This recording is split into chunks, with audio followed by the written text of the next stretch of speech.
Si tu es entrepreneur et que tu vis sur les îles, cette vidéo est faite pour toi. Souvent, on a des prospects qui adorent poser la question: combien coûte votre produit? Et souvent, on a cette fâcheuse habitude de leur répondre rapidement, sans réflexion, le prix.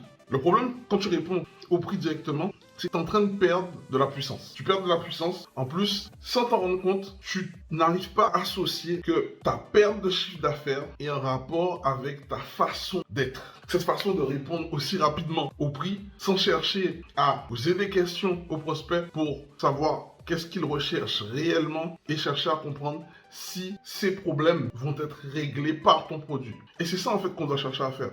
Je te blâme pas parce que on n'a jamais cherché à apprendre à vendre pour être de bons entrepreneurs. Et encore une fois, je le répéterai jamais assez, on nous a jamais appris ça à l'école. Il y a des personnes sur les îles qui ont du bagou, qui savent vendre, et même ça, c'est inné pour eux, donc ils ne se rendent pas compte qu'ils ont quelque chose de plus que les autres. Ce que tu dois comprendre aujourd'hui là, c'est qu'il n'y a pas de secret. Quand tu veux exceller dans un domaine, tu dois absolument travailler pour avoir des automatismes et ensuite tu vas avoir de l'aisance et c'est ce que les gens appellent le talent.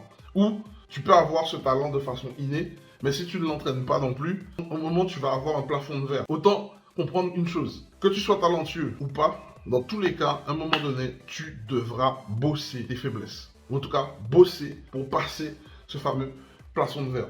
Je fais cette vidéo là parce que souvent, on dit qu'aux Antilles, il y a du chômage. On dit qu'aux Antilles, il n'y a pas de travail. On dit qu'aux Antilles, c'est le département le plus dangereux de France. Mais pour que ça change, il faut déjà qu'on décide de vouloir faire en sorte que ça change. Je prends cette vidéo-là comme point pour montrer que chacun a sa responsabilité. Le prospect a sa responsabilité. L'artisan ou l'entrepreneur a sa responsabilité. La responsabilité de l'entrepreneur, c'est de ne pas répondre à cette question de fond. On doit éduquer nos prospects. Et si tous les artisans fonctionnent comme ça, vous verrez que les prospects vont vous respecter. Il y aura des façons de faire qui vont faire que, en fait, l'économie réelle va commencer à changer. Parce que là, vous laissez les prospects vous juger sur le prix de votre prestation. Et en plus, ils vous jugent en fait sans chercher à savoir qu'est-ce qui fait le prix, quelle est la valeur de votre produit. Vous comprenez où je veux arriver? Ne répondez jamais à cette question de fond et ne donnez jamais le prix de votre produit de fond sans avoir cherché à comprendre qu'est-ce que votre prospect cherche réellement. Donc, on va faire un petit exemple que tu puisses comprendre, toi qui me regardes tout de suite. Quel est votre produit, monsieur? Quel est le prix de vos accompagnements? Tout va dépendre de ce que vous recherchez, du temps qu'on va passer et aussi des spécificités que vous souhaitez obtenir dans votre accompagnement. Là, vous posez des questions pour chercher à diagnostiquer son besoin. De quoi avez-vous besoin, chère madame? Très bien. Qu'est-ce qui fait que aujourd'hui vous recherchez un accompagnement? Ah, très bien.